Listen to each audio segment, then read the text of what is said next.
MACV-SOG operated under a philosophy that rejected conventional military rules in favor of absolute effectiveness. In the jungles of Vietnam, traditional doctrine, regulations, and even international conventions held little relevance. Survival and mission success were the only measures that mattered. If a weapon, tactic, or tool could kill the enemy, delay pursuit, or enable escape, it was considered valid. This ruthless pragmatism defined every aspect of SOG operations and shaped how its teams fought, moved, and survived deep behind enemy lines. Standardization was viewed as a liability rather than a strength. Unlike conventional forces that relied on uniform equipment and procedures, SOG embraced flexibility and improvisation. Weapons were selected based on terrain, mission type, and the need for speed or silence, not on official issue lists.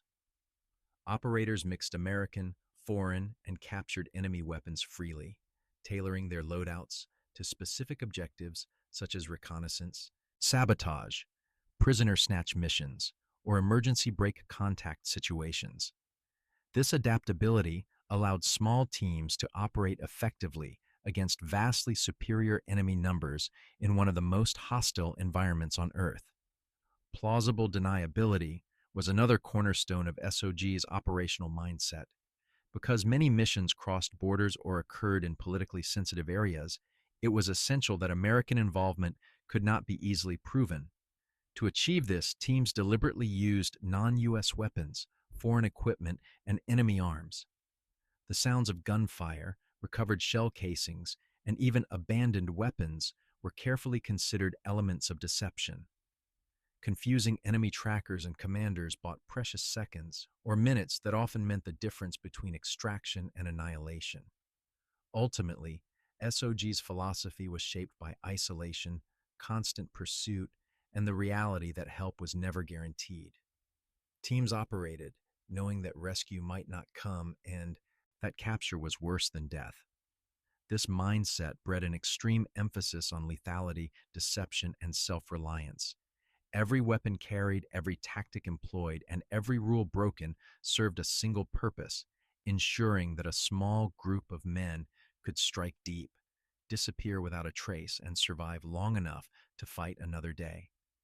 In the jungles of Vietnam, the choice of individual weapons for MACV-SOG teams was driven almost entirely by the demands of mobility, concealment, and survivability. Dense vegetation, limited visibility, and constant threat of ambush meant that bulky or unwieldy rifles could become liabilities. Compactness and maneuverability were essential, especially during helicopter insertions, extractions, and sudden firefights in tight jungle corridors. Weapons had to be short, light, and fast to bring into action, allowing operators to react instantly under extreme pressure. Weight was a constant concern for recon teams that often carried everything they needed for days or weeks behind enemy lines. Lightweight rifles and carbines allowed operators to move faster, cover more ground, and conserve energy during long patrols. These weapons also enabled rapid changes in direction when breaking contact with superior enemy forces, where speed and volume of fire mattered more than sustained engagements. Quick reloads, ease of handling, and controllability were prioritized over long-range accuracy.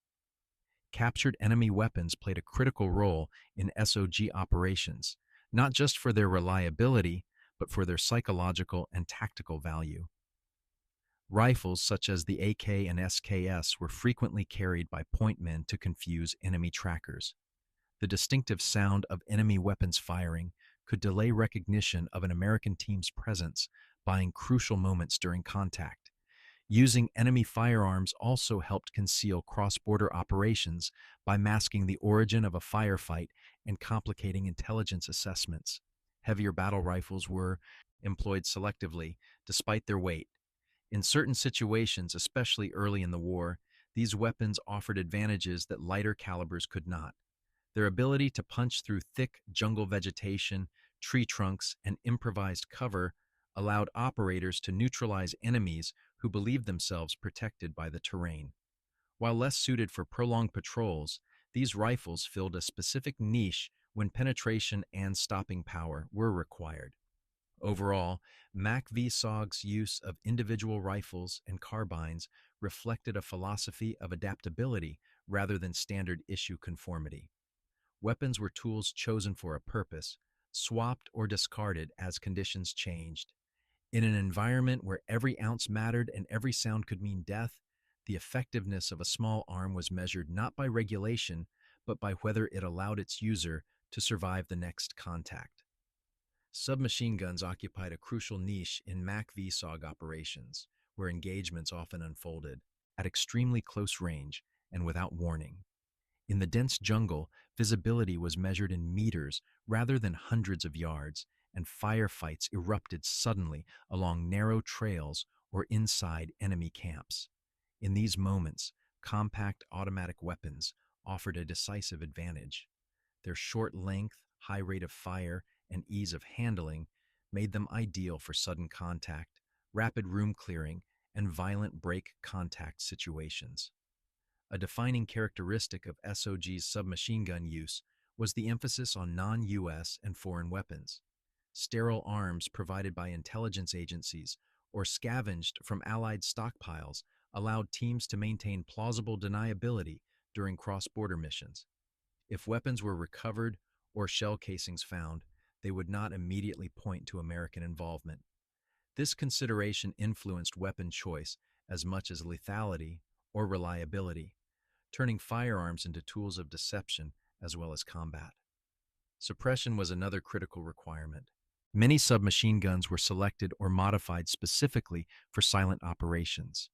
Integrally suppressed or easily suppressed weapons allowed operators to eliminate sentries quickly and quietly during prisoner snatch missions, reconnaissance near enemy camps, or nighttime infiltrations. In these situations, even mechanical noise could compromise a mission, making suppressed submachine guns indispensable for stealth-based tasks. At the opposite end of the spectrum, some submachine guns were valued for their sheer volume of fire. Extremely high rates of fire allowed operators to unleash a sudden wall of bullets during desperate, close-range encounters where precision aiming was impossible. These weapons were not intended for sustained combat, but for shocking the enemy, forcing hesitation, and creating an opening to escape. In jungle warfare, a few seconds of confusion could determine survival. Compact design features such as folding stocks, short barrels, and snag-free profiles were especially important.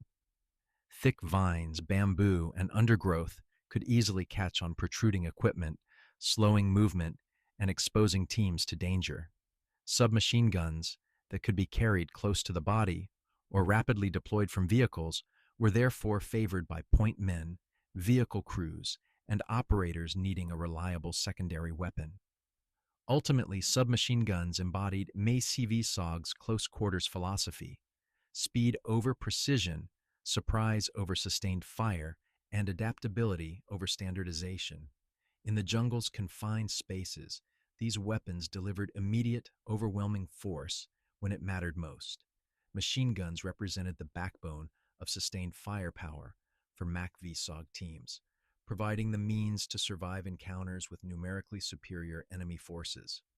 Although deep reconnaissance teams prioritized stealth and mobility, they also understood that eventual contact was often unavoidable.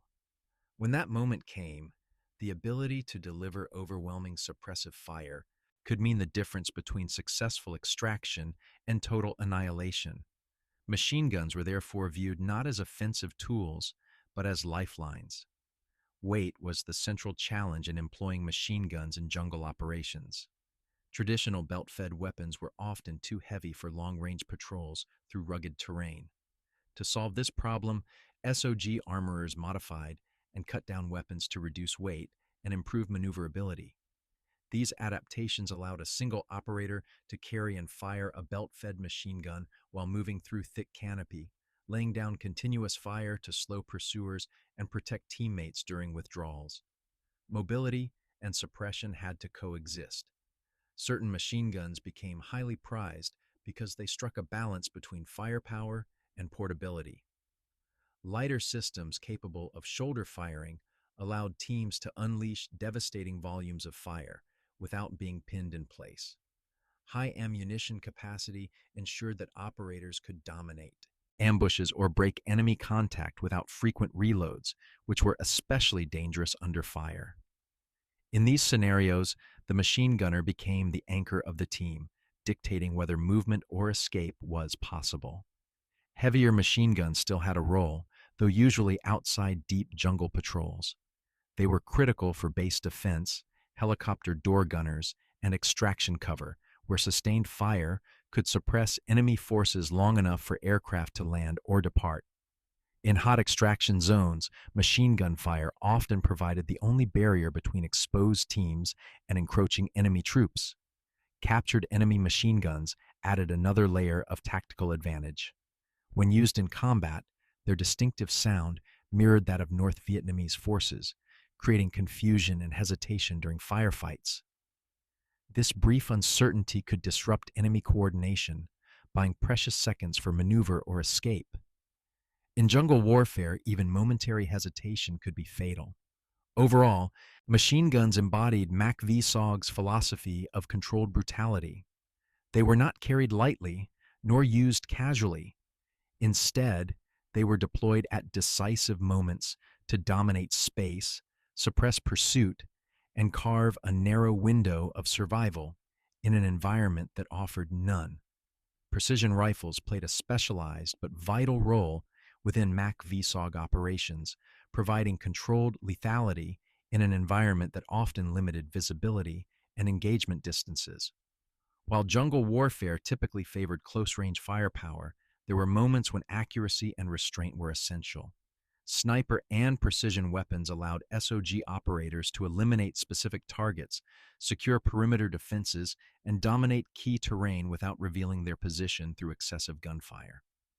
Many of the rifles used for precision work originated as civilian hunting weapons rather than purpose-built military platforms. These rifles were selected for their inherent accuracy, mechanical reliability, and simplicity. In the unpredictable conditions of Southeast Asia, complex systems were liabilities. Bolt-action rifles with fewer moving parts performed reliably despite mud, humidity, and constant exposure to the elements. Their ability to deliver a single precise shot aligned perfectly with missions that demanded discretion and certainty. Semi-automatic precision rifles filled a critical middle ground between traditional sniper rifles and standard infantry weapons. These platforms allowed operators to engage multiple targets rapidly while retaining accuracy, a necessity in jungle environments where sight lines could open and close suddenly. The flexibility to fire quickly without sacrificing precision gave SOG snipers an advantage when dealing with moving targets, fleeting opportunities, or rapidly evolving engagements. Environmental challenges heavily influenced the employment of these weapons. Constant moisture, heat, and tropical rain wreaked havoc on equipment, particularly rifles with wooden stocks. Operators had to meticulously maintain their weapons to prevent warping, corrosion, and loss of accuracy. This maintenance burden was accepted because the payoff, absolute confidence in the rifle's performance, was non-negotiable for precision missions. Precision rifles were frequently used for base security, overwatch, and the elimination of high-value targets rather than routine patrol combat. From concealed hides, snipers could observe enemy movement, deny access to key areas, and strike decisively without alerting surrounding forces. In sabotage and reconnaissance missions, a single well-placed shot could neutralize a threat that might otherwise compromise an entire team. Ultimately, precision weapons reflected MACV-SOG's disciplined approach to violence. While the unit embraced overwhelming firepower when necessary, it also valued restraint and accuracy when the mission demanded it. In a war defined by chaos and concealment, the sniper rifle offered control, certainty, and the ability to shape events with a single pull of the trigger. Handguns and specialty sidearms occupied a unique and deeply personal role in MACV-SOG operations. Unlike primary weapons, pistols were not intended for prolonged firefights or aggressive assaults. Instead, they served as insurance, last resort tools carried for moments when everything else failed. In the jungle, where weapons could jam, magazines could run dry, and operators could become separated from their team, a reliable handgun often represented the final line between survival and capture. High-capacity pistols were especially valued.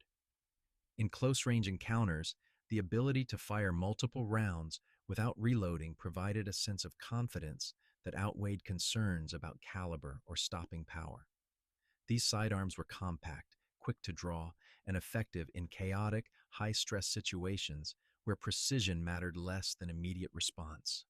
For operators fighting against superior numbers, a few extra rounds could buy the seconds needed to break contact or reposition. Stealth-focused handguns formed an entirely different category. Suppressed pistols were purpose-built for missions where silence was mandatory. During reconnaissance near enemy camps, prisoner snatch operations, or nighttime infiltrations, eliminating sentries without alerting nearby forces was critical. These weapons were engineered to minimize not only muzzle blast, but also mechanical noise, ensuring that a target could be neutralized without compromising the operation. In some cases, they were even used against animals whose sounds might reveal a team's presence. Certain specialty pistols prioritized silence above all else, sacrificing speed and ease of use for near-total sound suppression. These weapons were employed in intimate, high-risk situations involving high-value targets. Their psychological impact was significant, both for the user, who operated at arm's length from the enemy, and for opposing forces who found leaders dead without any obvious sign of attack. Experimental and unconventional handguns also appeared in the SOG arsenal.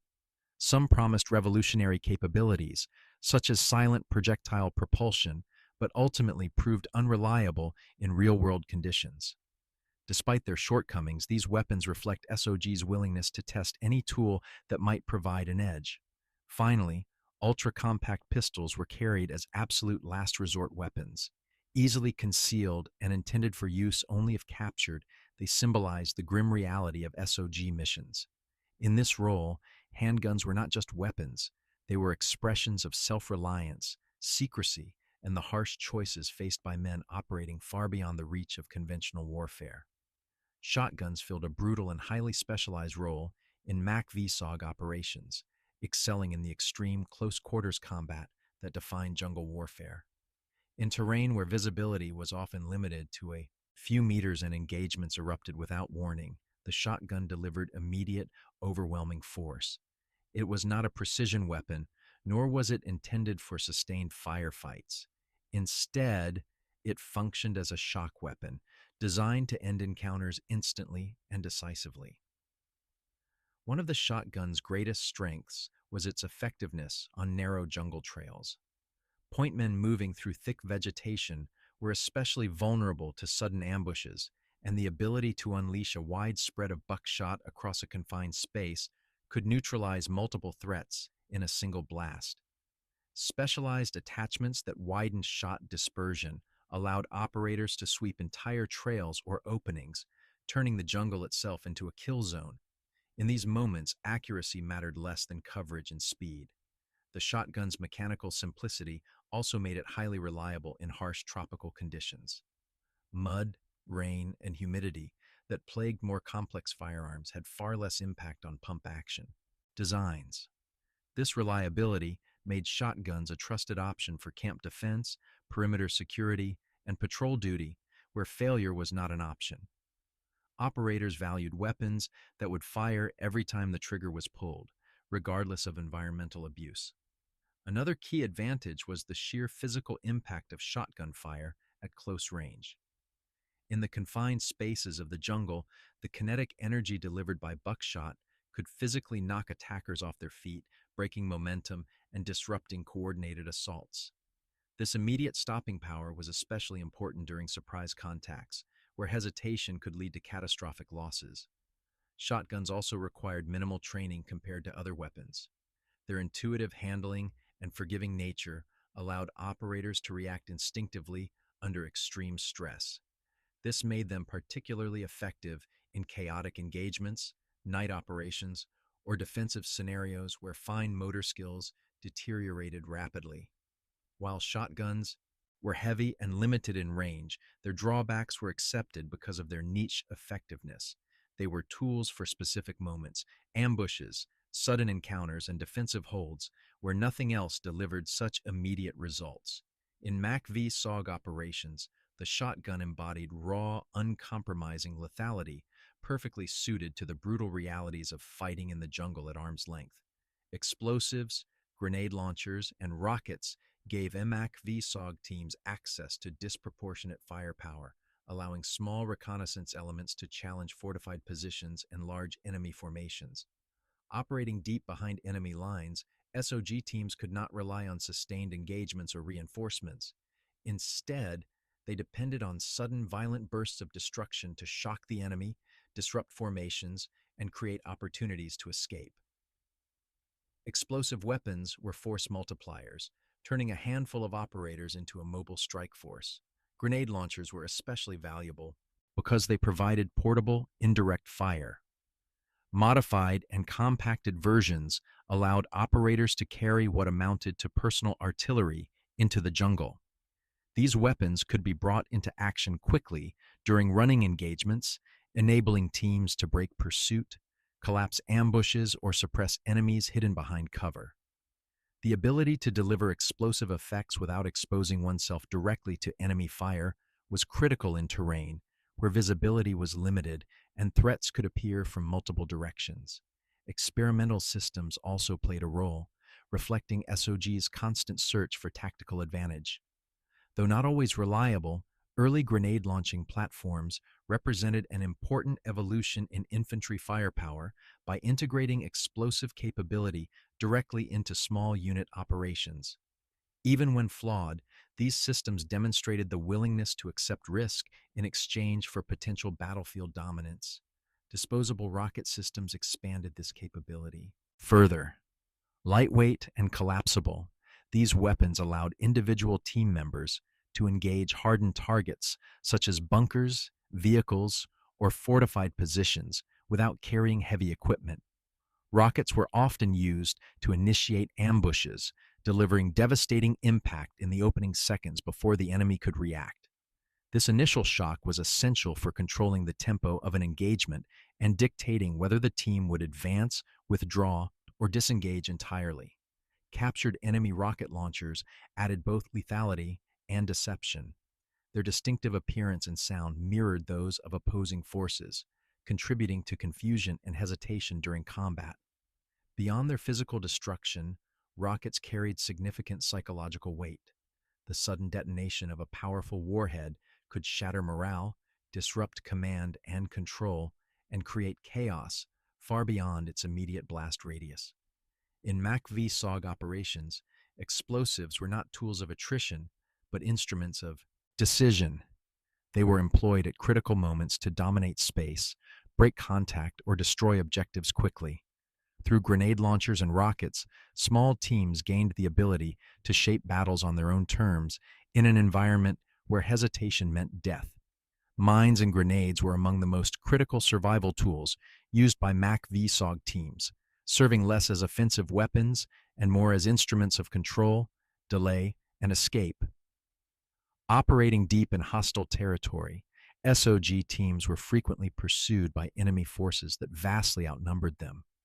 In such situations, the ability to deny terrain, slow trackers, and shape enemy movement became essential. Mines and hand grenades allowed small teams to manipulate the battlefield long after they had passed through it. Miniaturized fragmentation grenades were particularly valued because of their portability. Their compact size allowed operators to carry large quantities without excessive weight, making them ideal for prolonged missions. During withdrawals or running firefights, these grenades could be deployed continuously to create walls of shrapnel behind a retreating team. This relentless fragmentation forced pursuers to halt, seek cover, or reorganize, buying vital time and distance for escape. Claymore mines formed the backbone of overnight defense and ambush preparation. When teams halted to rest or observe, these directional mines provided a devastating first line of protection. Often linked together, they could instantly saturate likely avenues of approach, mechanically ambushing enemy forces before they were even detected. In the jungle, where visibility was limited and attacks often came at close range, claymores offered unmatched defensive power. Other mines were designed not to kill outright, but to maim. These devices were deliberately placed on back trails to cripple pursuers, forcing enemy units to slow down and divert manpower to evacuate wounded comrades. The psychological impact of hearing wounded soldiers scream in the jungle was as effective as the physical damage, disrupting pursuit and eroding morale. Bounding mines and area denial devices expanded this concept further by protecting extraction zones and key terrain. By detonating at waist height, these mines maximized lethality across open areas, discouraging enemy movement and securing temporary safe zones for helicopter pickups. Early warning mines, small and difficult to detect, served a different but equally vital role by alerting teams to approaching trackers, often before contact was made. Together, mines and grenades transformed the jungle into an extension of the team's defensive perimeter. They allowed MACV-SOG operators to fight indirectly, shaping enemy behavior without direct engagement. In a war where survival depended on seconds and meters, area denial weapons provided the margin that kept teams alive. Incendiary weapons and special munitions occupied a uniquely terrifying role in MACV-SOG operations, valued not only for their destructive power, but for their ability to induce panic and decisively alter the flow of combat. In situations where small teams faced overwhelming enemy numbers, these munitions were often the fastest and most effective means of breaking contact. Their effects were immediate, violent, and psychologically devastating, making them ideal tools for escape rather than prolonged engagement. White phosphorus was among the most feared and effective of these weapons. When deployed, it created an instant screen of thick smoke while simultaneously igniting anything it touched. This dual effect allowed teams to obscure enemy vision while inflicting severe burns on anyone caught too close. Beyond its physical damage, white phosphorus generated fear and chaos, disrupting pursuit and buying precious seconds for withdrawal. In the jungle, where lines of sight were already limited, this sudden combination of fire and smoke could completely collapse enemy coordination. Thermite grenades served a different but equally critical function. Rather than area denial or contact breaking, they were tools of sabotage and denial. Burning at extreme temperatures, thermite could silently destroy enemy artillery, disable vehicles, or melt sensitive equipment beyond recovery. For SOG teams operating deep in enemy territory, the ability to eliminate targets without attracting attention was invaluable. Thermite also ensured that classified gear or weapons could not be captured if a team was forced to abandon equipment. Special munitions were selected not just for lethality, but for precision of effect. Unlike conventional explosives, incendiaries allowed operators to control how destruction unfolded, whether to blind, burn, destroy, or deny.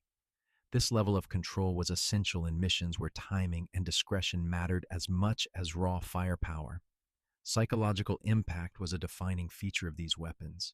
The sight of burning phosphorus or the aftermath of thermite sabotage left a lasting impression on enemy forces, reinforcing fear and uncertainty. These effects extended beyond the immediate engagement, shaping how enemy units responded to future contact. In MACV-SOG operations, incendiaries were not used casually. They were reserved for decisive moments when escape, sabotage, or denial was paramount. By combining physical destruction with psychological shock, special munitions gave small teams the ability to impose overwhelming effects at exactly the moment they were needed most. Demolitions and sabotage were central to MACV-SOG's mission profile, transforming small reconnaissance teams into highly effective strategic disruptors.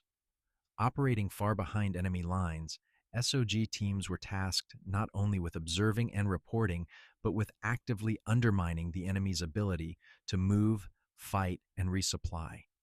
Explosives and specialized sabotage tools allowed these teams to inflict damage far out of proportion to their size, striking critical infrastructure and vanishing before retaliation was possible. Plastic explosives were the foundation of SOG demolition work. Stable, moldable, and immensely powerful, these charges could be adapted to a wide range of targets. Bridges, supply caches, fuel depots, and transportation choke points were prime objectives.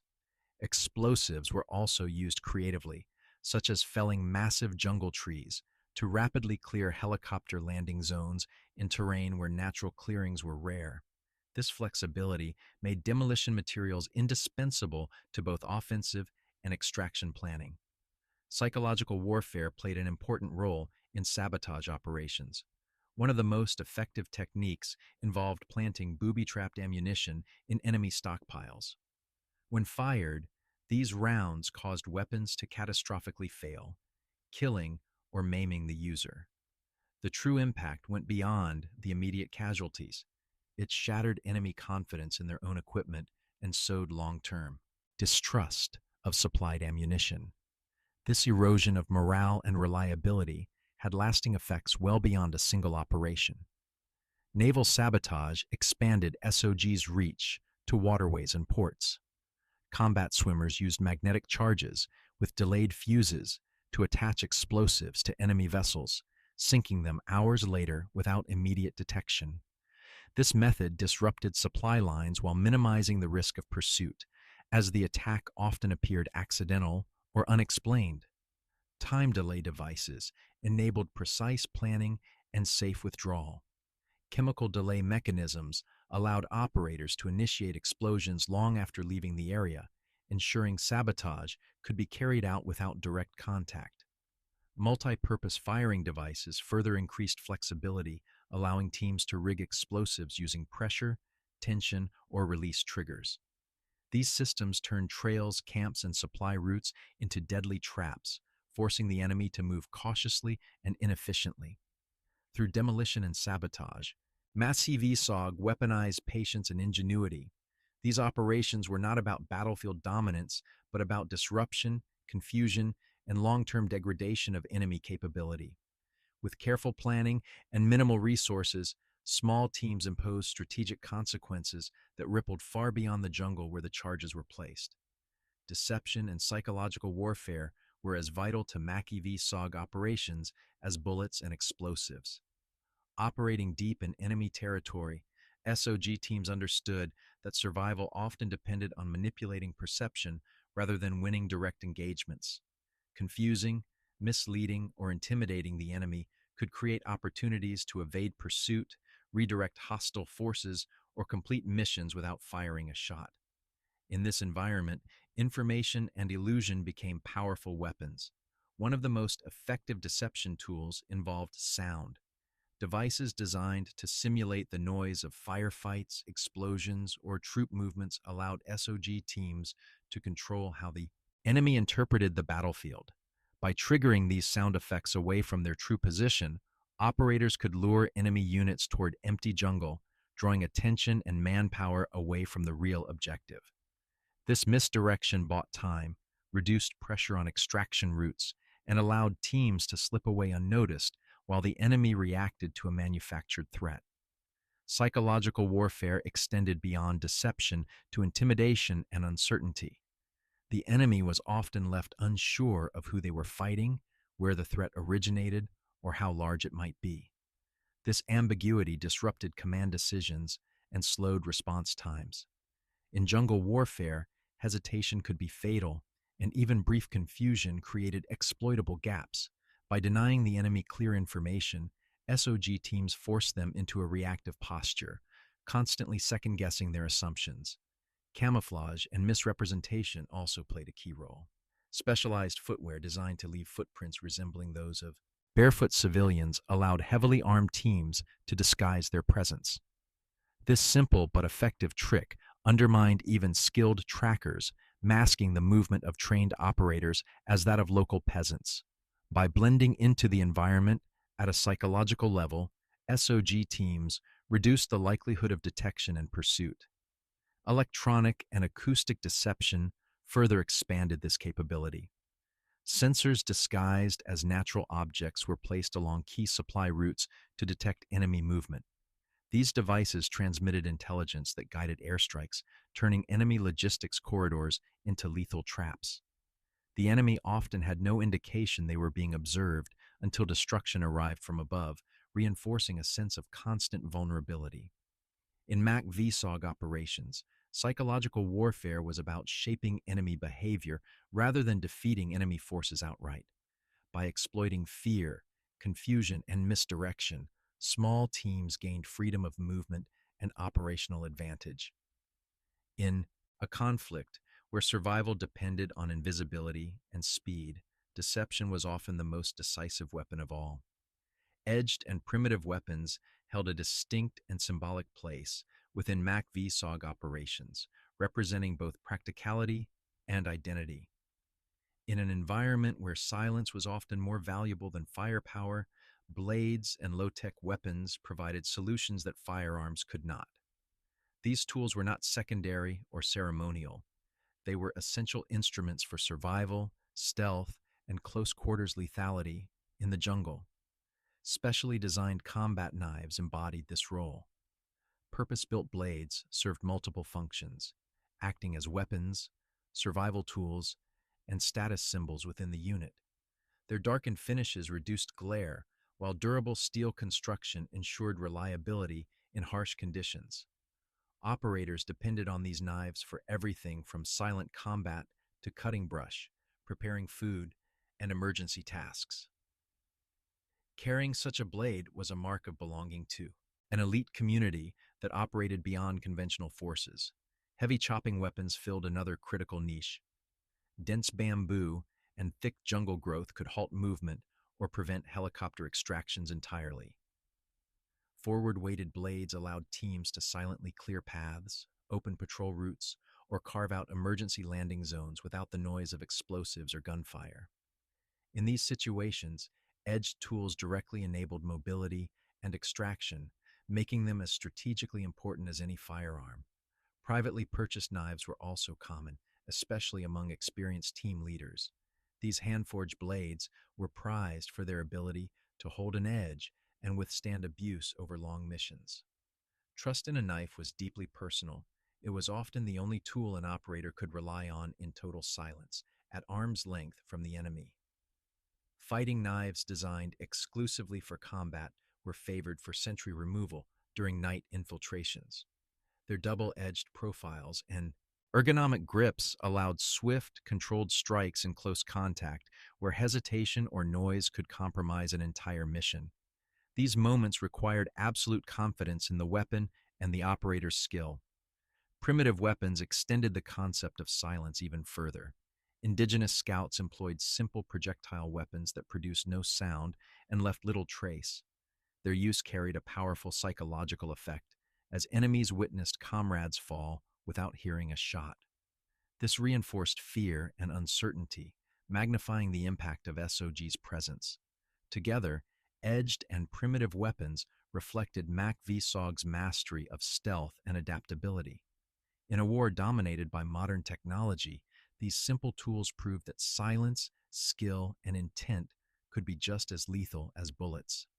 Psychological and covert gear played a subtle yet decisive role in MACV-SOG operations, focusing not on direct combat, but on deception, misdirection, and information dominance.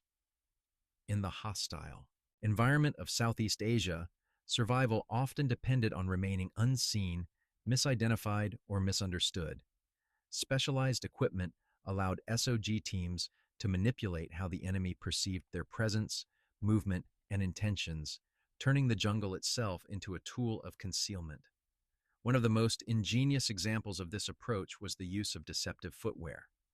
To counter highly skilled North Vietnamese trackers, SOG operators wore modified soles that left footprints resembling those of barefoot civilians. These false tracks suggested the passage of local peasants rather than a heavily armed reconnaissance team. By disguising their movement at the most basic level, operators could bypass or delay pursuit, undermining one of the enemy's greatest advantages. This simple innovation exploited assumptions and expectations, proving that deception did not always require advanced technology. Covert sensing equipment expanded SOG's reach far beyond visual observation. Acoustic. Sensors disguised as natural objects, plants, sticks, or pieces of wood, were emplaced along key supply routes and trails. These devices listened for enemy movement and transmitted data to aircraft and command centers. Once activated, they transformed invisible jungle paths into monitored corridors, enabling precision airstrikes against convoys and troop movements. The enemy often had no indication they were being watched, reinforcing a sense of constant exposure and vulnerability. This form of indirect engagement reduced the need for direct contact while amplifying operational impact. A small team could emplace sensors, withdraw undetected, and still inflict significant damage through coordinated air power. The psychological effect was profound. Supply routes once considered safe became death traps without warning. Enemy forces were forced to slow movement, divert resources, and operate under continuous stress. Psychological pressure was an intended outcome. By combining deception on the ground with unseen surveillance from above, SOG operations fostered uncertainty and fear. The enemy could never be certain whether a trail was unobserved or whether a harmless footprint masked a lethal presence nearby. In MACV-SOG doctrine, covert gear extended the battlefield beyond the team's immediate location. Through illusion, misdirection, and silent observation, these tools allowed a handful of operators to shape enemy behavior, control terrain, and strike without ever revealing themselves.